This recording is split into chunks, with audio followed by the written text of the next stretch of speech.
Hello दोस्तों, तो आज हम शुरू करेंगे अपना नया टॉपिक जो है हमारा various health communities and their recommendation. तो सबसे पहले जो हेल्थ कम्युनिटीज़ थी, जहाँ हेल्थ कम्युनिटीज़ क्यों बनाई जाती हैं, तो हेल्थ कम्युनिटीज़ इसलिए बनाई जाती हैं ताकि वो गवर्नमेंट को एडवाइस दे सकें। तो ये कुछ रिटायर्ड स्टाफ रहता है, जहाँ कुछ हायर ऑफिसर्स रहते हैं जो इनके मेंबर होते हैं। तो हम सबसे पहले बात करेंगे बोर कमेटी की। तो ये कमेटी जो थी ये 1943 में अपॉइंट की गई थी और इसके जो हेड थे तो वो थे सर जोसेफ बोर, जो चेयरमैन थे सर्वे एग्जिस्टिंग। तो जैसी बोर आपका इनका नाम याद रखना है और ये भी याद रखना है, ये 1943 में अपॉइंट की गई थी ये। तो इसकी जो आउटकम्स थी, यानी कि इसका जो एनुअल रिपोर्ट थी, जहाँ इसका जो रिज़ल्ट यानी कि जो इसकी फाइंडिंग्स थी, तो वो जब वो आई थी तो वो कब आई थी, 1946 में जो आ गई थी। तो उसमें जो इसकी रिकमेंडेशन जो इसने गवर्नमेंट को दी थी, तो उसमें क्या क्या था, तो वो कुछ इस प्रकार है। तो इसने बताया कि health level in country was very low. तो हमारी कंट्री का जो हेल्थ लेवल है वो बहुत ही ज़्यादा लो है। और मैटरनल और इन्फेनेंट जो मोर्टेलिटी रेट वो बहुत ही ज़्यादा है। मैटरनल आ गया मदर और इन्फेनेंट आ गया बच्चे, मोर्टेलिटी रेट हो गया डेथ रेट। तो housing and sanitation condition war very poor and communicable disease are highly prevalent. तो जो सैनिटरी कंडीशंस हैं हमारी लोकेलिटी में, तो वो बहुत ही ख़राब हैं। और जो कम्युनिकेबल डिजीज़ हैं वो बहुत ही ज़्यादा लेवल पे जो हैं वो फैल रही हैं। वो इस कमेटी ने जो वो फाइंडिंग में बताया। और माल न्यूट्रिशियस यानी कि माल न्यूट्रिशियस को बोलते हैं कुपोषण, और न्यूट्रिशनल डिजीज़ वार एक्सटेंसिव। और जो न्यूट्रिशन की वजह से होने वाली डिजीज़ हैं वो बहुत ही ज़्यादा हैं। अनएम्प्लॉयमेंट भी है, इलिटरेसी भी है। और बात की जाए तो medical and nursing staff are uneducated and also insufficient trained. तो बात की जाए मेडिकल स्टाफ और नर्स स्टाफ, वो बहुत ही कम है देश में, जितना होना चाहिए उसकी संख्या से कम है। और उसके बाद जो बात की गई, उन्होंने क्या क्या रिकमेंड किया, उन्होंने क्या क्या बोला कि आखिर हमारे देश में कैसे कैसे सुधार होना चाहिए।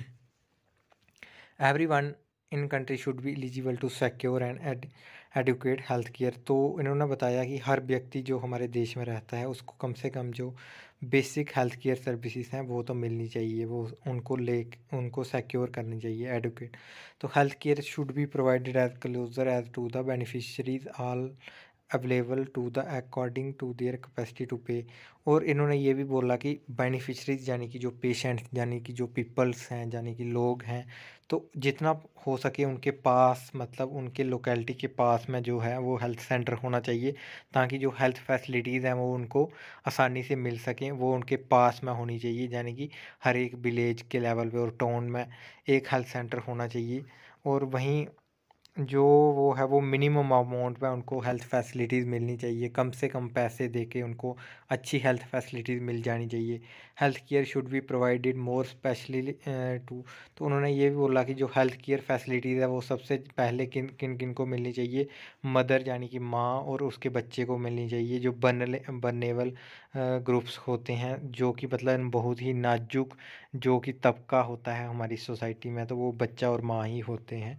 तो हेल्थ प्रोग्राम शुड बी ले stress on preventing work through out. तो इन्होंने ये भी बोला कि जो हेल्थ प्रोग्राम्स हैं वो किस पे काम करने चाहिए, प्रिवेंटिव वर्क पे, यानी कि डिज़ीज़ को फैलने से रोकने के लिए। ऐसा नहीं है कि क्यूरेटिव वर्क पे ज़्यादा ध्यान दिया जाए, यानी कि डिज़ीज़ जब फैल जाए तो उसके बाद उस पर ध्यान दिया जाए। तो जो हेल्थ फैसिलिटी है उनका ध्यान किस पे होना चाहिए, प्रिवेंटिव मेजर्स पे। Health education should be integrated in all the services. तो और इन्होंने ये भी बोला, इस कमेटी ने ये भी बताया कि जो हेल्थ एजुकेशन है वो हर एक डिपार्टमेंट में दी जानी चाहिए, चाहे वो एजुकेशन हो, चाहे वो स्कूल्स हों, वो हर एक डिपार्टमेंट में जो है वो हेल्थ एजुकेशन के रिलेटेड जो है वो वर्कशॉप्स लगनी चाहिए। और जो ये कमेटी थी इसने दो तरीके का प्लान दिया, एक दिया लॉन्ग टर्म और दूसरा दिया शॉर्ट टर्म। लॉन्ग टर्म में आ गया 20 से 25 साल में गवर्नमेंट को क्या क्या फैसिलिटीज़ लानी चाहिए, और दूसरा जो शॉर्ट टर्म था उसमें बताया कि 10 से 15 साल में देश में क्या क्या फैसिलिटीज़ होनी चाहिए, हेल्थ फैसिलिटीज़। तो सबसे पहले बात करते हैं लॉन्ग टर्म प्लान की। तो लॉन्ग टर्म प्लान में इस कमेटी ने बोला कि हर एक जो विलेज होगी उसके लेवल पे एक पीएचसी होनी चाहिए, जहाँ ब्लॉक लेवल पे एक पीएचसी होनी चाहिए, जो कि प्राइमरी हेल्थ यूनिट होनी चाहिए, पीएचसी नहीं, प्राइमरी हेल्थ यूनिट, तब पीएचसी का नाम नहीं आया था। तो वो कितने लोगों को कवर करनी चाहिए, वो 10,000 से लेके 20,000 लोगों को कवर करनी चाहिए। और इन्होंने ये बताया कि हर एक पीएचसी के साथ एक 75 बेडेड जो है हॉस्पिटल अटैच होना चाहिए, यानी कि एक ऐसा हॉस्पिटल होना चाहिए पीएचसी के पास जिसमें 75 बेड्स हों, वो 75 लोगों का इलाज कर सकें एक टाइम पे। उसके बाद 15 से 25 जो प्राइमरी हेल्थ यूनिट हैं वो एक साथ मिलके एक सेकेंडरी हेल्थ यूनिट बनाएंगे। उनके साथ मतलब ज्वाइन करके एक सेकेंडरी हेल्थ यूनिट होना चाहिए जिसमें कितने 650 बेड होने चाहिए। और each each unit should be look after the secondary health. तो ये क्या काम करेगा, जैसे कि अगर किसी का प्राइमरी हेल्थ यूनिट से अगर कोई व्यक्ति को पेशेंट को रेफ़र किया जाता है तो वो कहाँ जाएगा, सेकेंडरी हेल्थ यूनिट में जाएगा, वहाँ उसका फर्दर इलाज कंटिन्यू किया जाएगा। तो फिर secondary health unit should be consist of administrative and technical staff. तो एडमिनिस्ट्रेटिव क्या हो गया, जो एडमिनिस्ट्रेटिव यानी कि जो क्या करता है, कंट्रोल करता है, यानी कि कंट्रोल, और एडमिनिस्ट्रेट यानी कि जो सुपरवाइज करता है अगले जो उनके नीचे के स्टाफ होते हैं उनको बोलते हैं एडमिनिस्ट्रेटिव। और टेक्निकल स्टाफ आ गया जिनके पास जो कुछ ट्रेनिंग लेके और जो कुछ ट्रेंड स्टाफ होता है उनको बोलते हैं टेक्निकल। तो टेक्निकल में हमारा आ गया, इन्होंने बताया कि 140 जो है वो डॉक्टर होने चाहिए कहाँ पे, सेकेंडरी हेल्थ यूनिट में। पब्लिक हेल्थ नर्स होनी चाहिए, सैनिटरी इंजीनियर होना चाहिए, सोशल वर्कर होने चाहिए, सैनिटरी इंस्पेक्टर होना चाहिए। और 3 से 5 जो हेल्थ यूनिट हैं will constitute A district health unit. तो इन्होंने बताया कि जो सेकेंडरी हेल्थ यूनिट्स हैं वो 3 से 5 मिलके एक डिस्ट्रिक्ट हेल्थ यूनिट बनाएंगी जिसमें कितने बेड होने चाहिए, 25,000 बेड होने चाहिए। This district health unit will serve as a base for providing all health services. तो जो ये डिस्ट्रिक्ट हेल्थ यूनिट होगा तो ये सारी सर्विसेज प्रोवाइड करेगा ऑल कैटेगरीज में जो कि हेल्थ में आती होंगी। तो जो कि डिस्ट्रिक्ट हेल्थ यूनिट होगी तो वहाँ पे क्या क्या होना चाहिए, वहाँ पे ईएनटी का डॉक्टर होना चाहिए, ईयर नोज टंग डर्मेटोलॉजी और जो स्किन के रिलेटेड प्रॉब्लम्स को देखता है, मेडिसिन यानी कि फिजिशियन होना चाहिए, सर्जन होना चाहिए, ऑब्स्टेट्रिशियन होना चाहिए, गायनेकोलॉजी होनी चाहिए, और पीडियाट्रिक होना चाहिए, और प्रेजेंट वो जहाँ पे प्रेजेंट होने चाहिए। There will a coordination and supervising unit of secondary and primary unit. The plan we achieve this type of program in different phases. तो उन्होंने बताया कि ये जो प्लान है इसको डिफरेंट फेजेस में अचीव किया जाएगा गवर्नमेंट द्वारा। तो अभी बात करते हैं शॉर्ट टर्म प्रोग्राम की। तो शॉर्ट टर्म प्रोग्राम मैंने उन्होंने बोला कि एक ऐसा यूनिट होना चाहिए जो कि कितनी पॉपुलेशन को कवर करेगा, 40,000 की पॉपुलेशन को कवर करेगा। तो उसके बाद क्या होगा कि इसके साथ 30 बेडेड जो है वो एक हॉस्पिटल अटैच होना चाहिए। इन लॉन्ग टर्म में बोला गया है 75, और इन्होंने बोला 30 बेडेड हॉस्पिटल होना चाहिए to cover 4 primary health unit. और वो भी कितने को लिए, 4 प्राइमरी हेल्थ यूनिट के लिए एक 30 बेडेड हॉस्पिटल होना चाहिए। मगर ऊपर क्या था, एक ही प्राइमरी हेल्थ यूनिट के लिए 75 बेडेड हॉस्पिटल बोला गया था। फिर बात की जाए 10 से 15 जो प्राइमरी हेल्थ यूनिट होंगे वो क्या फॉर्म करेंगे, एक बेड फॉर्म करेंगे जो जिसकी कैपेसिटी कितनी होनी चाहिए, 200 बेडेड होना चाहिए। By the end of 10 year increase to the bed 500। तो क्या होना चाहिए, स्टार्टिंग में वहाँ पे 200 बेड होने चाहिए।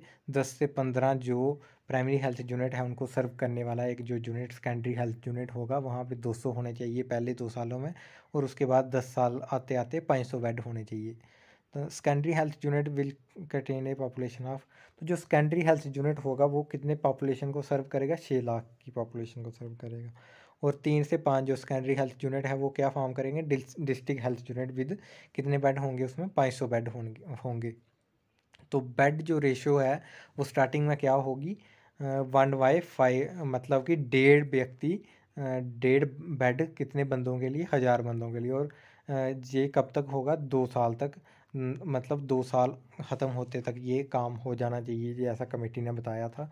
और 3 बेड होने चाहिए पर 1000 पॉपुलेशन के लिए bye the end of 15 years. तो इसके बाद जो इस कमेटी ने, बोर कमेटी ने जो था वो जो ऑक्यूपेशंस यानी कि जो लेबर वर्कर है जहाँ जो फैक्ट्रीज या वर्क प्लेसेस पे काम करते हैं तो उनके लिए भी कुछ रिकमेंडेशंस दी थी कि गवर्नमेंट को कि इनके लिए भी ये जो प्रोविज़न किए जाने चाहिए। तो जो वर्क होना चाहिए ये 45 हावर्स का ही होना चाहिए एक वीक में, ऐसा बोला गया था। और दिन में 8 घंटे ही काम करना चाहिए और उसमें भी 1 हावर जो है वो ब्रेक होनी चाहिए। नाइट ड्यूटी जो है वो बहुत ही कम होनी चाहिए।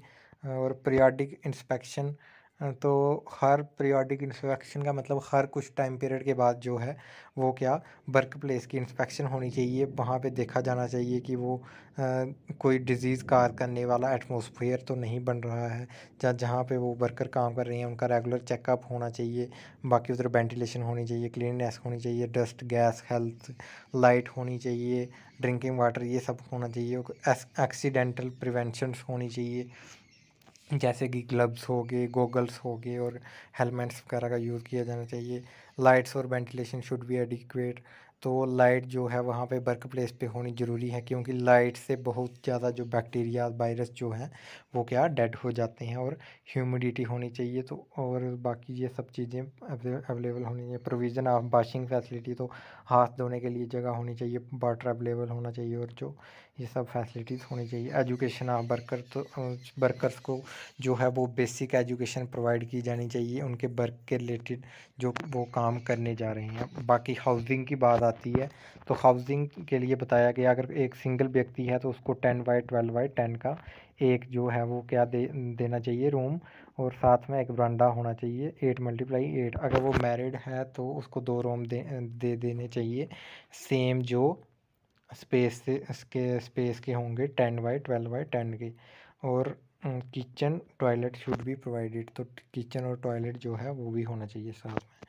उसके बाद जो आया मुदलायर जो कमेटी थी ये आई, तो ये आई 1959 में, इसको अपॉइंट किया गया गवर्नमेंट ऑफ इंडिया द्वारा। तो जो ये कमेटी थी तो ये किसके लिए दवाई गई थी, publish of report of health survey and development committee bore. तो ये कमेटी बोर कमेटी से जो रिकमेंडेशन थी वो किस हद तक पूरी हुई हैं और कितना काम हुआ है उनको एनालाइज करने के लिए की गई थी। और साथ में ये बताने के लिए की गई कि आने वाले जो 5 ईयर प्लान है उसमें किस टाइप से जो है वो हेल्थ सिस्टम को वर्क करना चाहिए, तो उस सब पे बनी थी। तो हम सबसे पहले बात करेंगे लक्ष्मी नारायण स्वामी मुदलायर जो थे, ये वाइस चांसलर थे मद्रास यूनिवर्सिटी में, जो अपॉइंट किए गए थे चेयरमैन ऑफ दिस कमेटी, तो वो इस कमेटी के लिए चेयरमैन थे। तो इस कमेटी ने जो जिन मैटर्स पे रिसर्च किया था तो वो थे जैसे ड्रग हो गया, मेडिकल स्टोर हो गया, पॉपुलेशन प्रॉब्लम, फैमिली प्लानिंग और मेडिकल रिलीफ। तो इन सब पे इस कमेटी ने जो था वो काम किया था। तो आगे जो इस कमेटी ने वो बात की, जो अगले टॉपिक वो था public health including environmental hygiene, communicable disease, professional education and research. तो रिकमेंडेशन की बात की जाए तो इस कमेटी ने बताया कि consolidation of advance made in first 2 year, जो पहले 2 साल में जो एडवांस जो खर्च किया गया था उसको कहीं ना कहीं से उसको जो पूरा किया जाना चाहिए। Strengthening the district hospital with specialist, तो इन्होंने ये भी रिकमेंड किया कि जो डिस्ट्रिक्ट हॉस्पिटल हैं उनमें जो है वो स्पेशलिस्ट डॉक्टर आने चाहिए, जैसे फिजिशियन हो गया, ऑप्थेमोलॉजी का डॉक्टर होना चाहिए, तो अलग अलग जो डॉक्टर हैं वो आने चाहिए। Regional organisation in each state, तो हर एक स्टेट में एक ऑर्गेनाइजेशन होनी चाहिए हेल्थ ऑर्गेनाइजेशन। तो ईच प्राइमरी हेल्थ सेंटर जो है, जो प्राइमरी हेल्थ सेंटर होगा तो वो 40,000 की पॉपुलेशन को क्या कवर करेगा, उससे ज़्यादा को कवर नहीं करना चाहिए।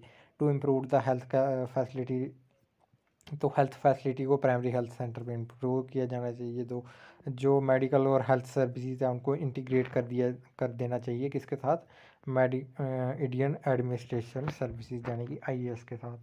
तो उसके बाद हमारी आती है चड्डा कमेटी। तो चड्डा कमेटी की बात की जाए तो डॉक्टर एम एस चड्डा जो ये क्या थे, डायरेक्टर थे general of health services to study arrangement of prefer था। तो ये कमेटी दरअसल बनाई गई थी नेशनल मलेरिया इरेडिकेशन प्रोग्राम पे। तो इसको एनालाइज करने के लिए बनाई गई थी कि जो नेशनल मलेरिया इरेडिकेशन प्रोग्राम है वो कैसे वर्क कर रहा है और उसको कैसे अच्छा बनाया जाए। Special commission to prepare the NPSC maintenance, तो नेशनल जो मलेरिया प्रोग्राम था उसको कैसे प्रिपेयर किया जाए अच्छे से। तो इनकी रिकमेंडेशंस की बात की जाए तो vigilance operation in respect to the MEP should be respective of general health services. तो इन्होंने बताया कि जो नेशनल मलेरिया इरेडिकेशन प्रोग्राम से रिलेटेड जो सर्वे जहाँ जो विजिलेंस जहाँ जो देख रेख रखी जाएगी, तो वो किसके द्वारा रखी जानी चाहिए? जो बेसिक जो जनरल हेल्थ केयर सर्विसेज हैं उनके द्वारा ही रखी जानी चाहिए। जैसे पीएचसी हर एक ब्लॉक में होती है, तो पीएचसी ही उसका सर्वे करेगी नेशनल मलेरिया इरेडिकेशन प्रोग्राम पे भी। सर्विस ऑफ एक्सटेंसिव एजुकेटर, तो हमारे हर एक ब्लॉक लेवल पे यानी कि पीएचसी पे एक हेल्थ एजुकेटर होता है, तो उन्होंने इस कमेटी ने बताया कि उनका भी यूज़ किया जाना चाहिए नेशनल हेल्थ प्रोग्राम्स में। Basic health worker inspect as multi, तो जो बेसिक हेल्थ वर्कर हैं उनको क्या बना देना चाहिए? Multipurpose health worker. तो उनका क्या काम होगा? वो भी क्या स्टैटिस्टिक्स जहाँ family planning in addition to malarial vigilance पे क्या डेटा कलेक्ट करेंगे और स्टैटिस्टिक्स को कलेक्ट करेंगे। तो उसमें और उन्होंने रिकमेंड किया कि हर एक पीएचसी लेवल पे एक लेबॉरेटरी असिस्टेंट होना चाहिए, और दूसरा एक फैमिली प्लानिंग वर्कर होना चाहिए, फैमिली प्लानिंग हेल्थ असिस्टेंट होना चाहिए, और रेट और जो ये हो गए वो जी पर 30,000 की पॉपुलेशन पे होने चाहिए। तो अगली आ गई हमारी मुखर्जी कमेटी। तो मुखर्जी कमेटी की बात की जाए तो ये किसके अंडर थी? मुखर्जी श्री मुखर्जी जी ये सेक्रेटरी थे किसके? Health to the Government of India, तो सेक्रेटरी थे हेल्थ डिपार्टमेंट के। तो ये हमने पहले भी पढ़ा था सेक्रेटरी कौन होता है। तो रिकमेंडेशन की बात की जाए तो इस कमेटी ने बताया to have separate staff for the family planning. तो उन्होंने पहले ही ये बताया कि जो फैमिली प्लानिंग के लिए एक जो है सेपरेट जो स्टाफ है हेल्थ स्टाफ को अपॉइंट किया जाना चाहिए।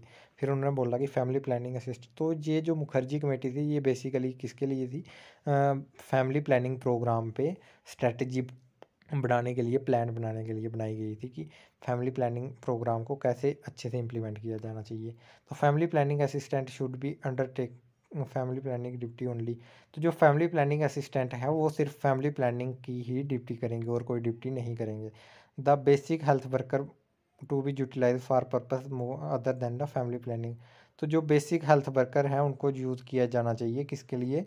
जो और जो काम है हेल्थ के लिए रिलेटेड फैमिली प्लानिंग को छोड़ के। तो जो मलेरिया एक्टिविस्ट हैं उनको क्या है?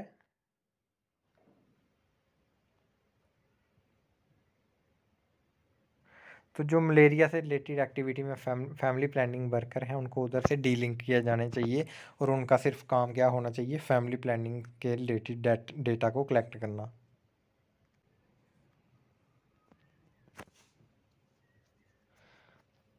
तो मुखर्जी कमेटी जो 1966 में फिर से इसको अपॉइंट किया गया, अब मगर इसका काम क्या था? IUCDS। तो ये इंट्रायूट्रिनल वो डिवाइस होते हैं जैसे कि कॉपर टी वगैरह होगी, तो ये क्या करते हैं? प्रेगनेंसी को इनहिबिट करते हैं, इम्प्लांटेशन को एम्ब्रियो इम्प्लांटेशन को इनहिबिट करते हैं, यानी कि ये क्या होते हैं? गर्भ निरोधक ही समझ लीजिए, यानी कि ये पॉपुलेशन को कंट्रोल करने में हेल्प करते हैं। तो इसके आने के बाद जो committee work on the detail of basic health care services, तो इस कमेटी ने किस पे काम करना शुरू कर दिया? Basic health services which should be provided at block level and some strengthening required at the high level of administration.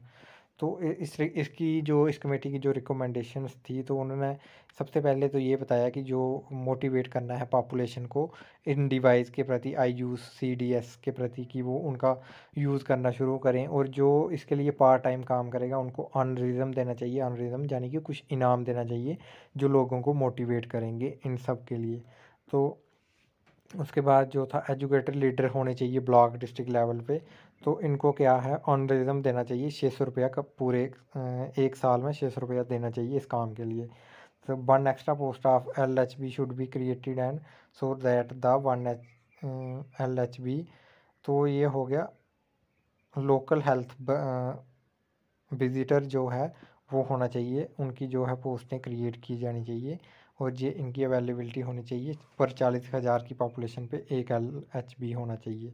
तो there should be one FP and FW for every two sub centre. तो एक female multipurpose जो हम बोल सकते हैं वो क्या होना चाहिए, और मेल मल्टीपर्पज़ होना चाहिए एवरी 2 सब सेंटर पे एक होना चाहिए।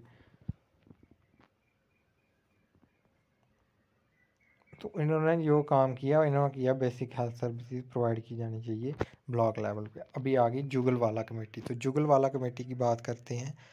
तो ये कमेटी जो थी ये बनाई गई थी। तो जो जुगलवाला थे ये थे director national institution of health administration and education की, ये क्या थे, डायरेक्टर थे।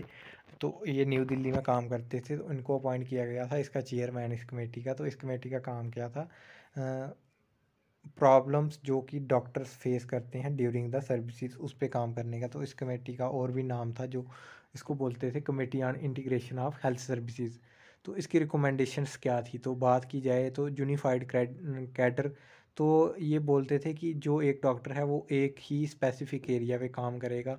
कॉमन सीनियरिटी होगी कि अगर कोई हेल्थ डिपार्टमेंट में कोई सीनियर है तो वो सभी के लिए उसकी सीनियरिटी कॉमन होगी। रिकॉग्निशन ऑफ एक्स्ट्रा क्वालिफिकेशन, अगर किसी के पास एक्स्ट्रा क्वालिफिकेशन है, वो किसी फील्ड में जो है वो स्पेशलिस्ट है, तो उसको डिग्री को रिकॉग्नाइज़ किया जाना चाहिए। तो अगर इक्वल काम कर रही हैं कोई दो व्यक्ति, अगर सेम काम कर रहे हैं तो उनकी पे भी जो है सेम होनी चाहिए। स्पेशल पे और स्पेशलाइज्ड वर्क, अगर कोई एक्स्ट्रा वर्क करता है तो उसको एक्स्ट्रा पे देनी चाहिए।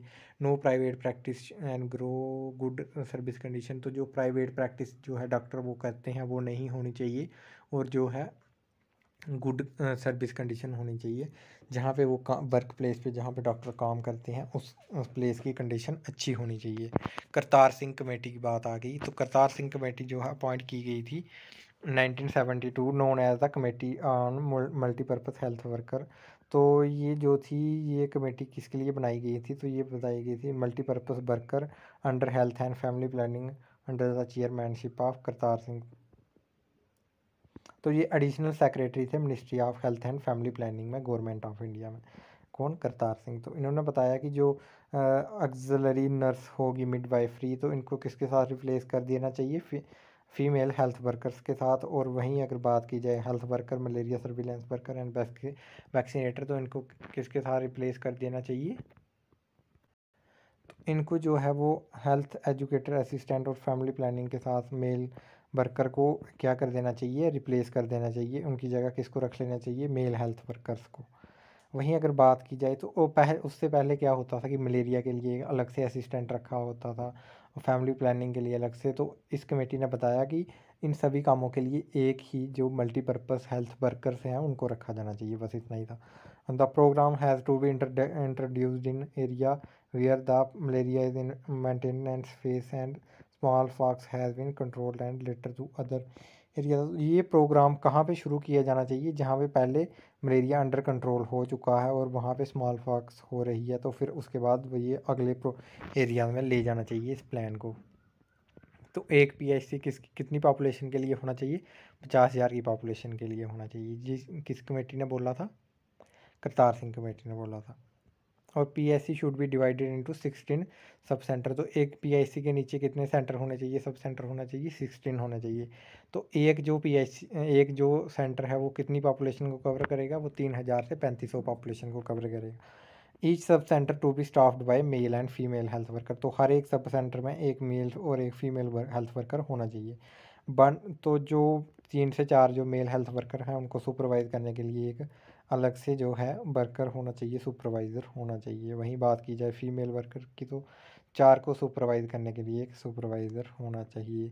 वहीं अगर लेडी हेल्थ तो जो लेडी हेल्थ विजिटर है वो क्या सुपरवाइज़ करेगी, फीमेल हेल्थ वर्कर्स को। वहीं अगर जो पीएचसी लेवल पे कोई डॉक्टर अपॉइंट होगा तो वो सुपरवाइज़ करेगा सभी हेल्थ वर्कर को जितने भी उसके एरिया में आते होंगे। श्रीवास्तव कमेटी की बात की जाए जो 1975 में आई, तो इसका क्या काम था, तो श्रीवास्तव कमेटी की अगर बात की जाए तो इसने बताया कि जो हेल्थ बॉन्ड्स है वो क्रिएट की जानी चाहिए, मतलब सोसाइटी लेवल पे। तो बात की जाए, इसने बोला कि जो लोकल हेल्थ प्रोफेशनल्स जैसे कि स्कूल टीचर, पोस्ट मास्टर, ग्राम सेवक, और ये इन सभी को क्या है हेल्थ सिस्टम में इंक्लूड किया जाना चाहिए। और ये जो प्रिवेंटिव और क्यूरेटिव हेल्थ सर्विसेज जो कि कम्युनिटी में चाहिए ये वो प्रोवाइड कर सकते हैं। फिर इन्होंने किया establishment of 2 cadres of health worker. तो इन्होंने बोला कि जो कम्युनिटी लेवल पे जो हेल्थ वर्कर्स हैं और डॉक्टर के बीच में एक और पोस्टें क्रिएट की जानी चाहिए, जैसे कि मल्टीपर्पज़ हेल्थ वर्कर और हेल्थ असिस्टेंट की पोस्टें जो है वो क्रिएट की जानी चाहिए।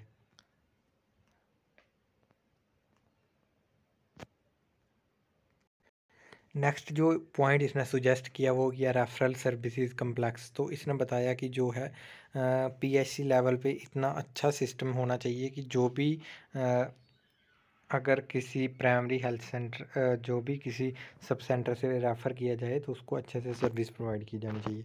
वहीं जो एस्टेब्लिशमेंट ऑफ किसकी होनी चाहिए, medical and health educational commission की for planning and implementation of referral need and health and medical education on the line of UGC, यानी कि इन्होंने बताया कि हेल्थ सिस्टम में भी मेडिकल और हेल्थ एजुकेशनल कमीशन की जो है वो इम्प्लीमेंटेशन होनी चाहिए, उसको क्या किया जाना चाहिए, एस्टेब्लिश किया जाना चाहिए। किसके लिए, जो कि चेंजेस जो लाने हैं हेल्थ और मेडिकल एजुकेशन में under the guidelines of university UGC, primary health should be provided with addition. तो इन्होंने बोला कि पीएचसी में जो है वो एडिशनल डॉक्टर और नर्स होनी चाहिए एक्स्ट्रा, ताकि वो अच्छे से सर्व कर पाएँ। अगला जो था nation wide network of effective and should be.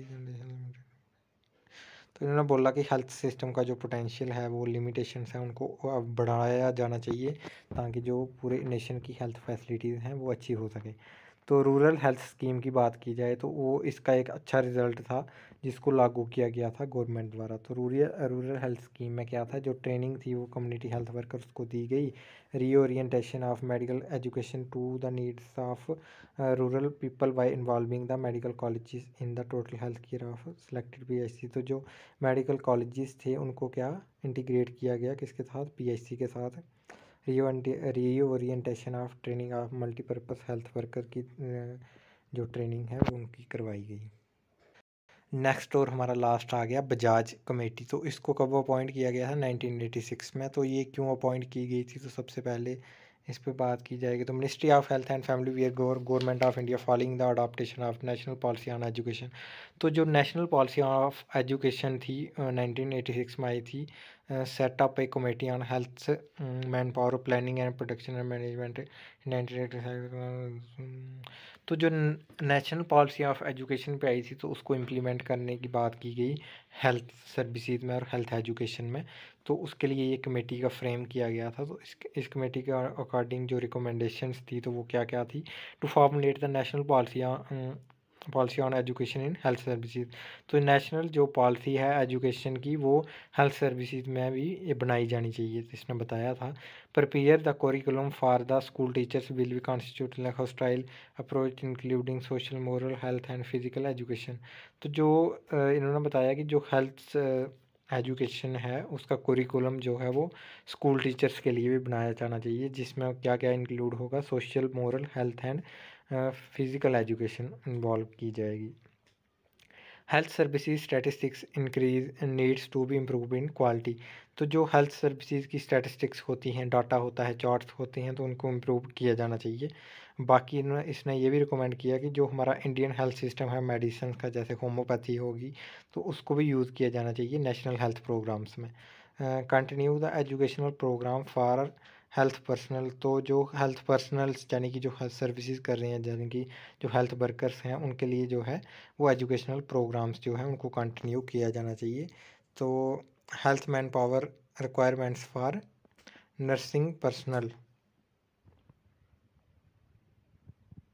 तो जो हेल्थ मैन पावर है उसको भी क्या है, उसको भी बढ़ाया जाना चाहिए। तो आई होप ये टॉपिक हमारा जो आज कंप्लीट कर दिया गया है, तो नेक्स्ट टॉपिक बहुत ही जल्दी आ जाएगा। तो मैं आप सभी से यही रिक्वेस्ट करूँगा कि आप जल्दी से जल्दी इस चैनल को सब्सक्राइब कर दें, और मेरा जो नेक्स्ट टारगेट रहेगा तो 500 सब्सक्राइबर का रहेगा। तो जितनी जल्दी हो जाएगा तो प्लीज़ कंप्लीट कर दीजिए, उतना ही जल्दी जल्दी मैं वीडियोस आपके लिए बनाना शुरू कर दूँगा सभी टॉपिक्स पे। तो जितना जल्दी हो सके तो प्लीज़ सब्सक्राइब करिए, और चैनल को बेल आइकन को दबाना ना भूलें, और साथ में ही जो है वीडियो को लाइक भी कर दें। तो थैंक यू, मिलते हैं अगले टॉपिक में।